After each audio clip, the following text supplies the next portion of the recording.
Okay, so maybe they can hear me on the video. But we'll start up a new PowerShell. I'll use my Visual Studio Code program. And I'll start a new file.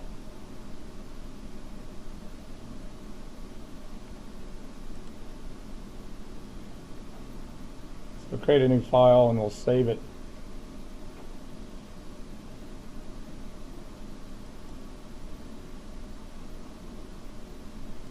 We'll save it as a PowerShell file so the code editor knows what we're doing.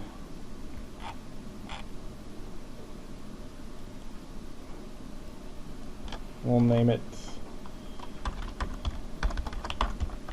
menu example.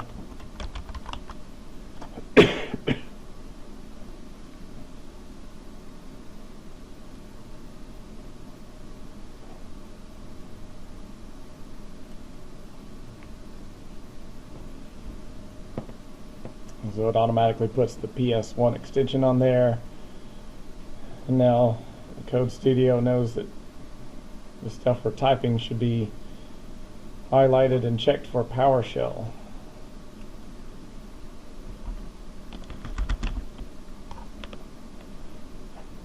Now some of the prior things that we've done, we used for each loops because we didn't know how many times to loop through something.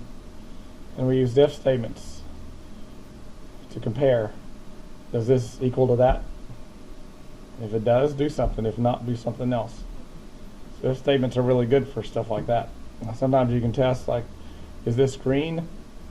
And is the car newer than 2005? Sometimes it's okay to test two different things. You have an and or an or between it. When you get a little further than two things, one or two things in an if statement, like you want to ask somebody a question and they could answer it 5 different ways. You could do it with ifs, but it'd be too complicated, too hard to figure stuff out. Yeah, too many ands and ors, and really you need to test it. Did they put this in? And then do like another else. Did they put this in? Or next, if they did this. There'd be too many times you'd have to test through an if statement. So there are better ways to do that. What program was that we used for? This is Visual Studio Code. That's on the server one that we... Yeah, we installed it into server 1. Oh, I logged into client 1, my bad. Yeah, you wouldn't. Can't find it. You'd have to drag it, install it into there. No, I thought I was on server 1, and that's why I couldn't figure out why I couldn't find it. I did that one day. You'd also have to install RSAT tools, remote server administration tools, for it to work.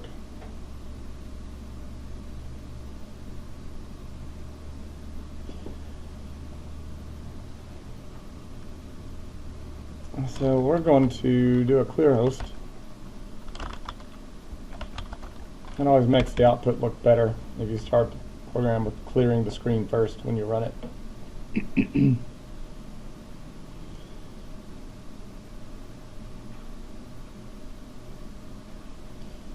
And let's create, notice us name this as menu example, right?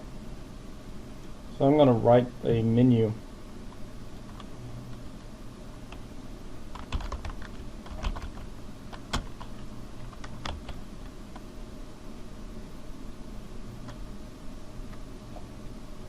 I'm going to make it pretty simple and just use asterisks.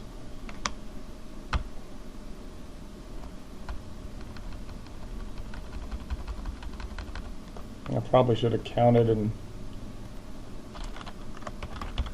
put the word like menu in there, something like that maybe.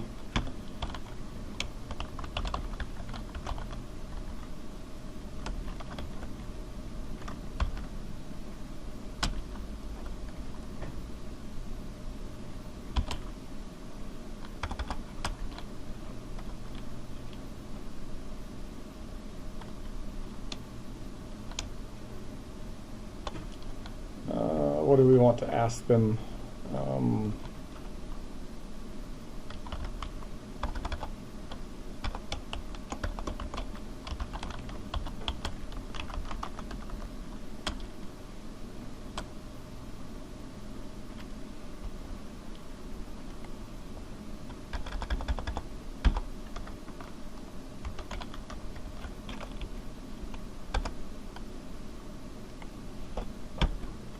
See how this looks. I'm going to do a last line in here.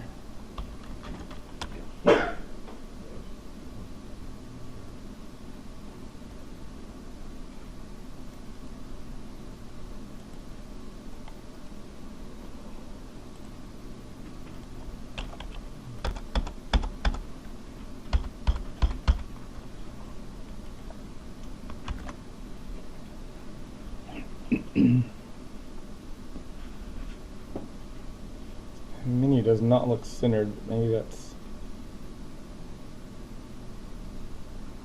I'll try to leave it and let my OCD not get to me.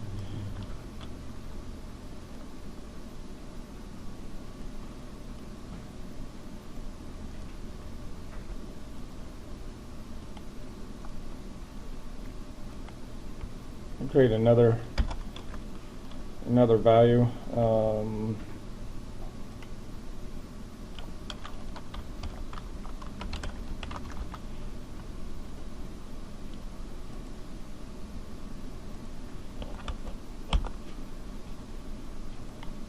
Show current date.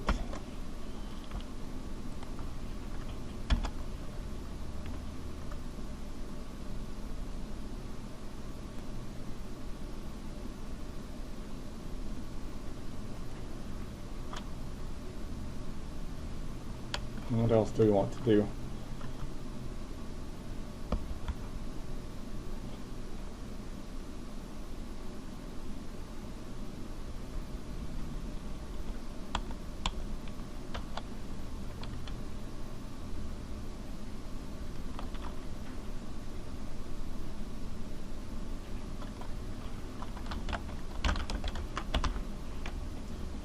Show routing table.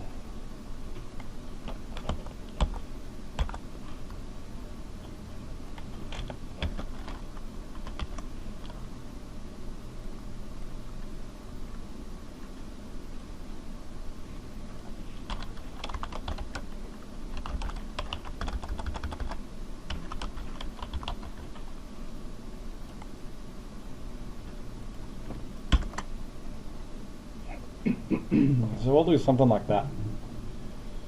You can control F5 to run it and see if it looks okay when it runs.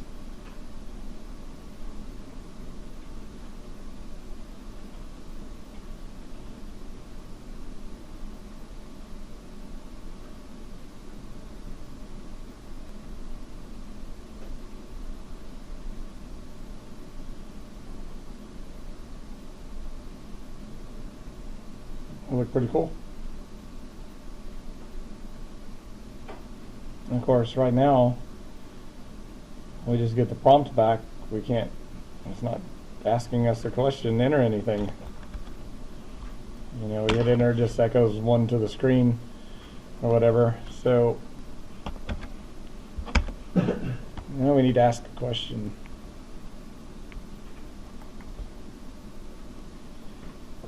Asking a question would be the read host commandlet. They show an example where they create a variable. They issue a read host followed by the question, and that allows somebody to enter something and store it in the variable.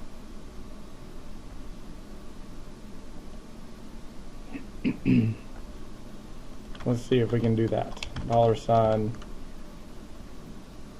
ANS for answer equals read host.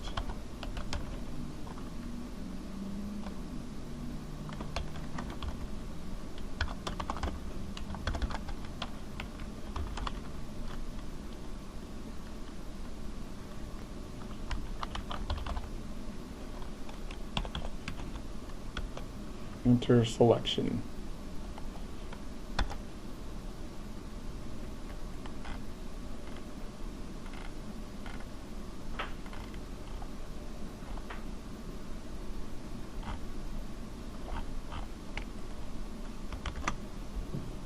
see what happens now when I run it.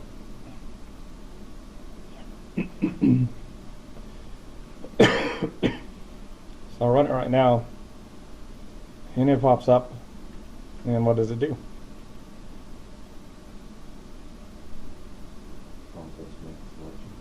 Yep, enter selection. So if I press anything, like number 1, well, I didn't show me the IP address. There's nothing for it to do. We just read something into a variable. So what we have to come up with now is to evaluate what is in $ANS and run the appropriate code to show an IP address or show the date, show a routing table, or quit the program. Well, this is more than one thing, right? We're not testing if I hit 1 then do this. I need to figure out if I hit 1, 2, 3 or Q, or what if I put something weird in there. You know, somebody gets something like that and they're like, get the cursor down, they're like, and hit enter. You know, what would you do if they did that? So we got to write some code to actually do some stuff. So Microsoft has switch case. And most coding languages call it case. PowerShell uses switch. I don't know why they have it worded different than any other coding language I've ever seen. I've always seen it used as case, because you have different cases or possibilities, and Microsoft just named it switch. Like, makes me think of my grandmother and the willow switch. I'm getting in trouble. But you could do it with if statements, but switch is a whole lot better. Here's how it works. You run switch, you pass a test value, and it checks against the value and runs code in curly brackets. So an example, switch, if you pass 3 to it, it finds 3 and it runs whatever's inside the curly brackets.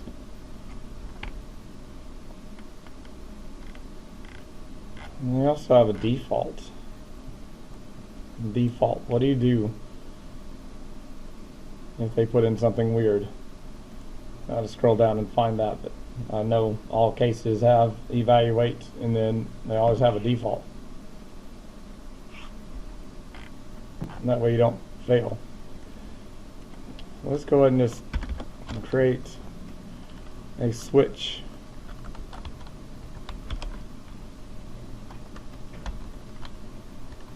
We're wanting to evaluate ANS.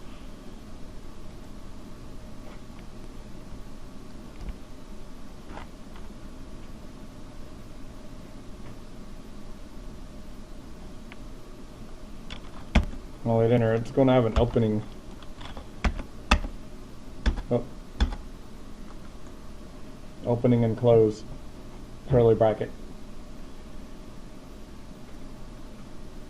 And then we're going to have 1, 2,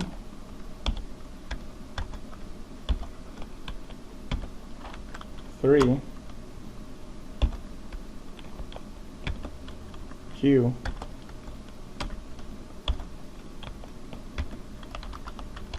default.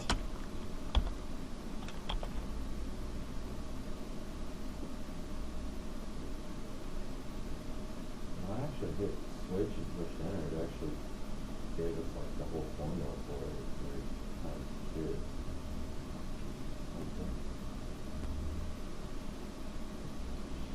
So this here is the whole formula to get this to run.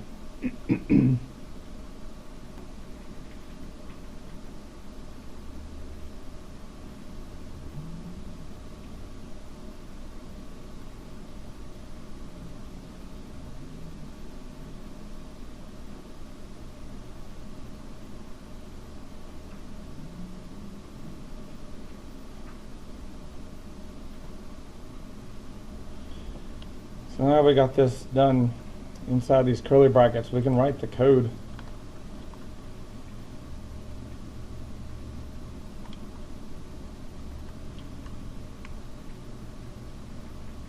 To pull IP address. I'm going to put ipconfig. Show current date.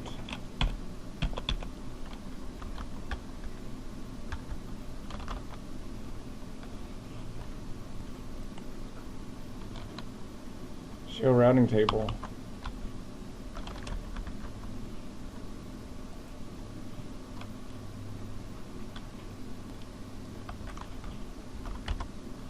And break out of the program if you hit Q.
Let me check something.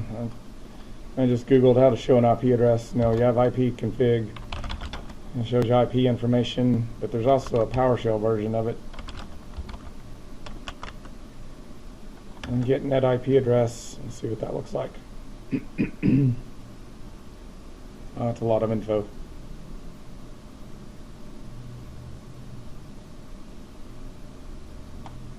I think I'll just leave it at ipconfig for now. Let's run this and see what happens. I'm going to do Control F5. My menu is list on the screen. I'm going to do option number 2 and hit enter. Well, what happened this time?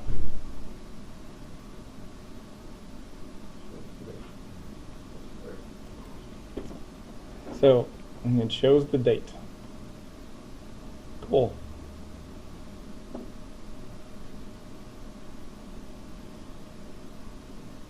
It's not showing us the menu again though. I'd have to run the script one more time. If I type in the word or the option U and hit enter, what do I get? I get the default value, right? Error in selection. I spelled selection wrong.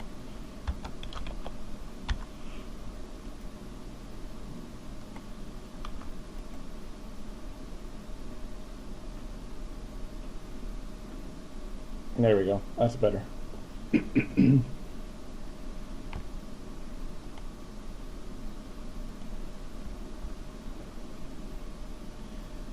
So it's not asking us, again, to go through until we hit Q. Menus are supposed to run until you hit Q. So we can do a do while loop. This is a different type of loop. I'm going to start off with the word do. And open a curly bracket. I want to do all of this stuff.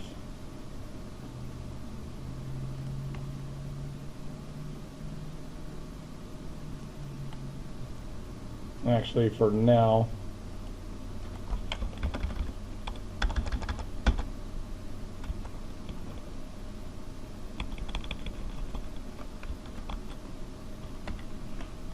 I want it to do all of this stuff.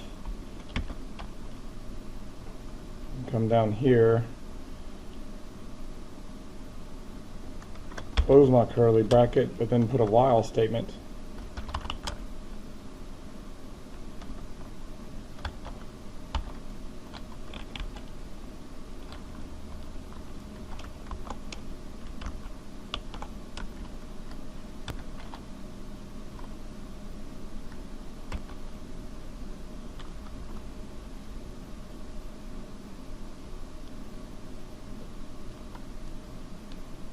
Well, it's not equal to Q.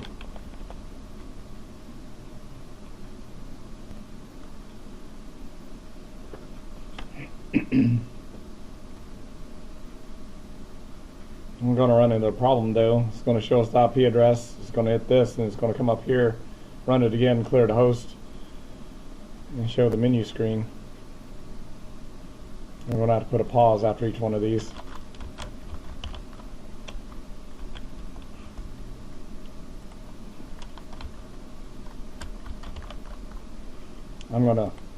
We're going to wait right there so we can see what happens if you don't have a pause on one of them. I'm going to try to run it and see what type of errors I get. So no errors. It's going to go ahead and run the do. It's going to ask my menu. I'm going to hit number 1. I hit enter. It's going to show me my IP address information, and then it's going to, I hit the pause. There's a press enter to continue. That's what pause is doing. So when I hit enter, it shows me my menu again. Now if I were to hit number 3, I don't have a pause on it. I'm going to have to read the routing table really fast because it showed it on the screen, looped through, cleared it, showed the menu again. Notice I couldn't see my routing table, so that's why I had to put pause in there.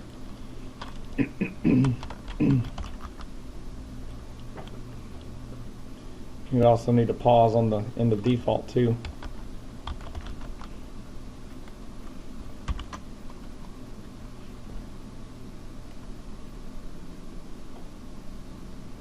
I'm going to restart the script up here at the top. So I should have redone it now.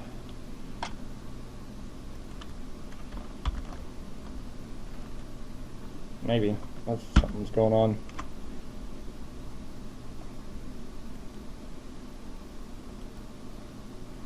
I broke something apparently.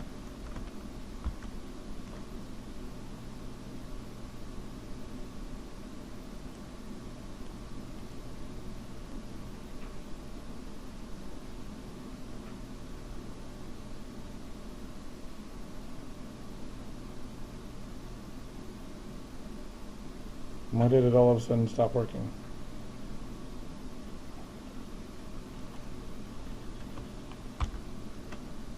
There we go. Now it's running. It just took it a second, I guess.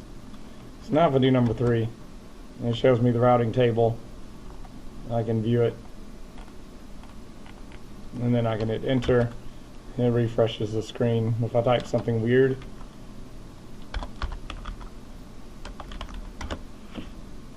it's going to pop up and say error. You need to choose 1, 2, 3 or Q. When I choose Q,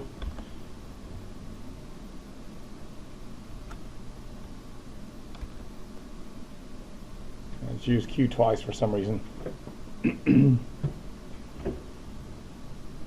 Oh yeah, that's because the default I couldn't choose a new option.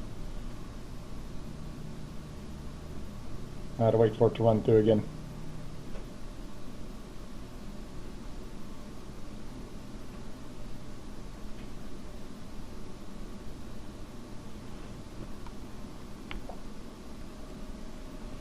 So this is a really simple, quick, easy script here. The problem is your switch down here.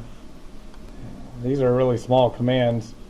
So it's not very confusing because you got your test and you got the code to execute. It's on a single line, but sometimes the code in these here might be 20, 30 lines long. And that'd make the switch case, and these curly brackets get so complicated you wouldn't know. You'd get lost really quick. Also the do while. we can kind of collapse all this down a little bit easier. What I'm going to do is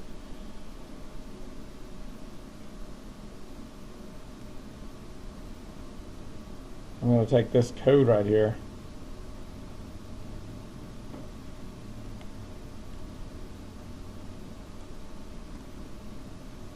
I'm going to cut that code out.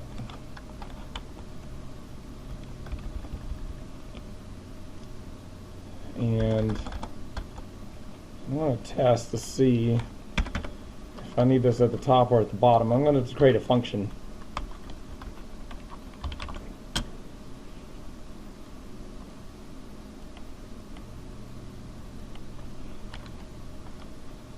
And I'm going to say show menu.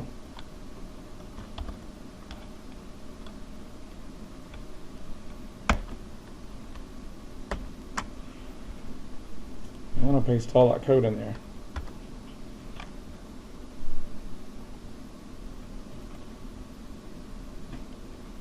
I may have to have the functions at the top.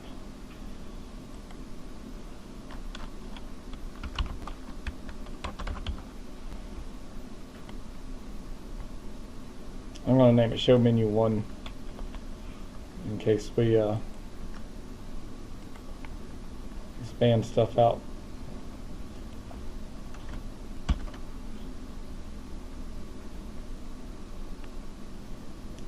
So it does look like this function needs to be, at the top. I wasn't totally sure just if it'd read the whole thing in first or not. So I'm going to put the function at the top.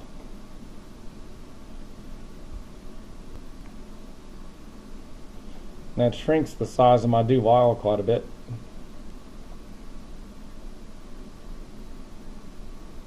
I took 7 lines out.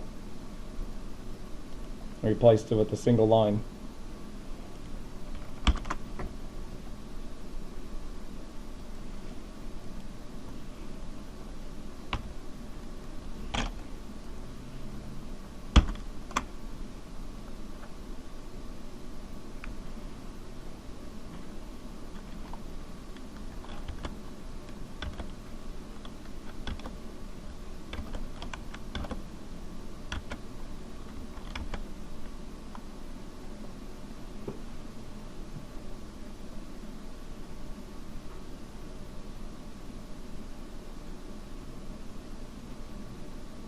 So that's a big help. The stuff being displayed to the screen, stored all into a function named show-menu1, and then I replaced it right there, so that collapsed all of that code down to one line.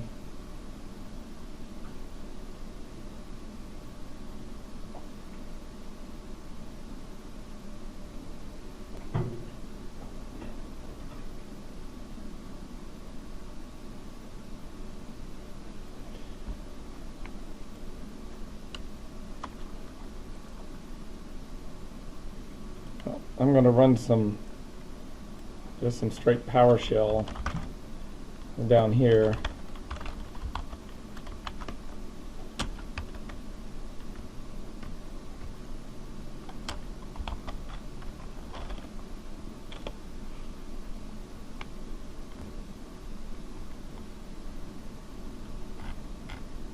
And try to figure out some code here to only show the IP address.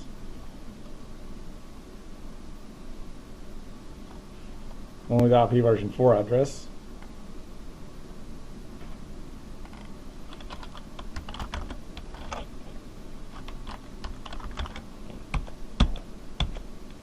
So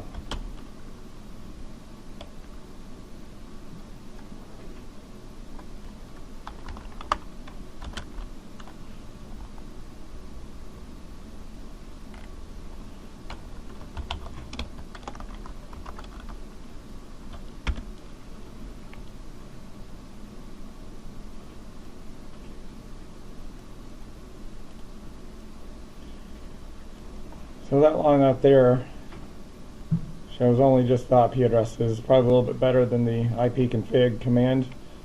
The only thing is, if I type all that out, it's going to make the line kind of long.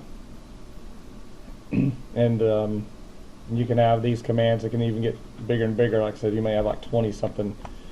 So the best thing to do for your switch, if it's more than just a single command, like get date's really simple, but if you get something that's getting long, that might make it more than one line at a time, where you have stuff that looks like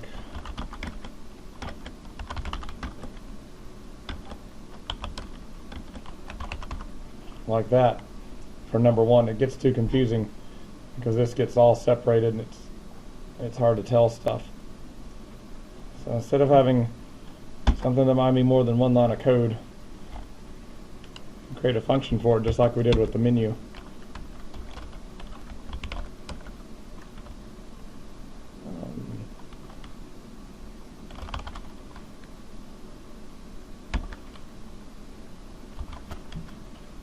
I'm going to name it show IP1 because I know there's not a command that'd be something like that. And then I could do the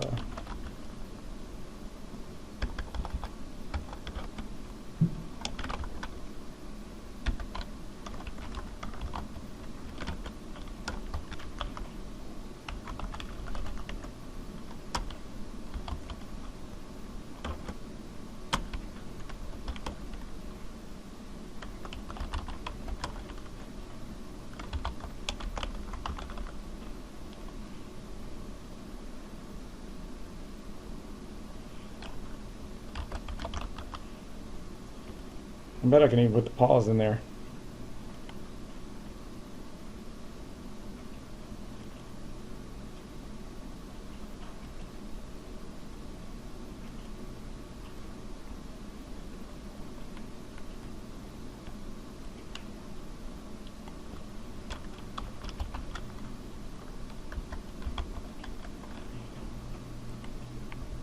So I'm going to replace that with just show IP1.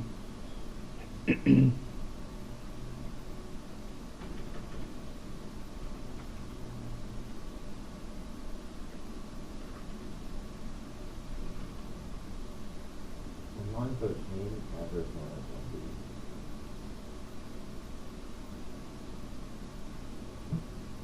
But no? on the left object, on the last one.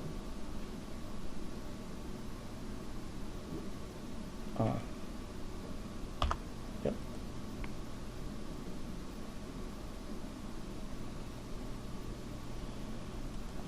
I'm going to run the code and see if I press number 1,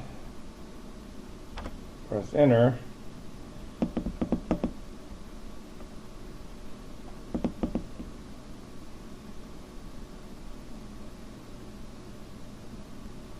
Uh-oh.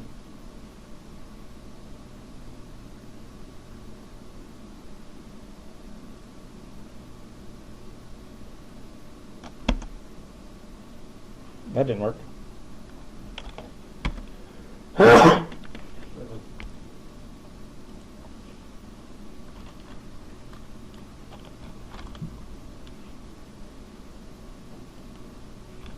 I need a return.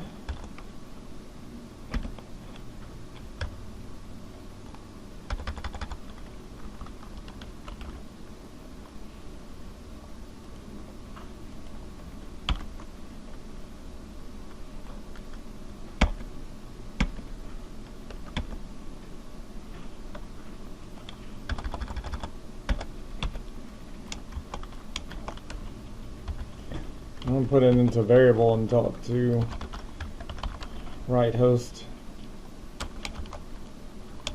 $a, then pause and take this pause out here. So it becomes a multi-line. See if that is going to work.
printing it out a little bit odd.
I guess that's good enough. I can probably get it to print out better than that, but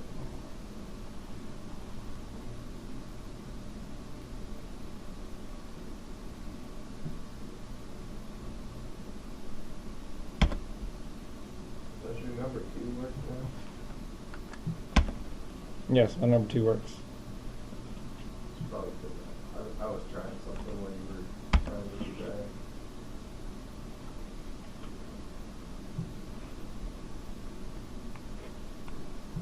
You know, if number 2 is not ever going to get any bigger than get date, I probably wouldn't create a function for it.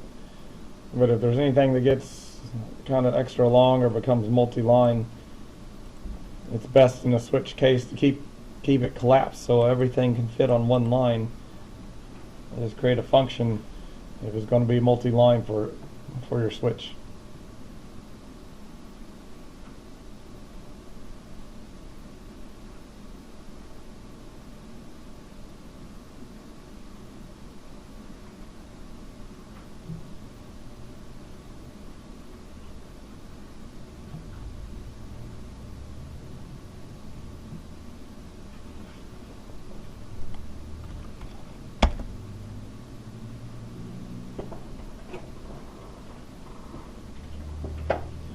I had somebody create a Dungeons and Dragons game with switches and ifs.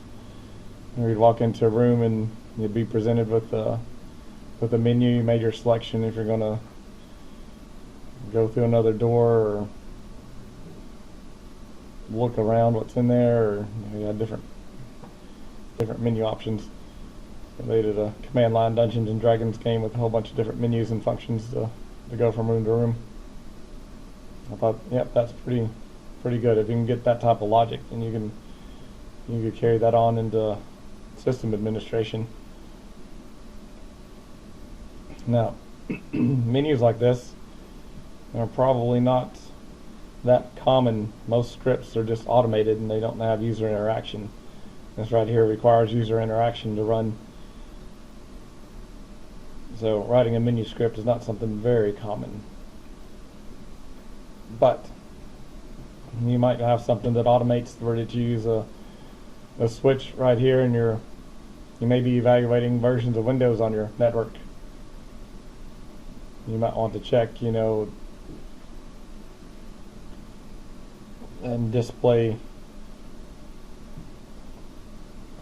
things to the screen. You know, maybe if you're running through and if you find a Windows 10 machine, it might run something. If it runs a Windows 7 machine, it runs a different option. If it finds a Vista or an XP machine, give you a different type of warning. And then a default, if it finds some computer account that doesn't match Windows Vista 7 or 10, do a default log or something.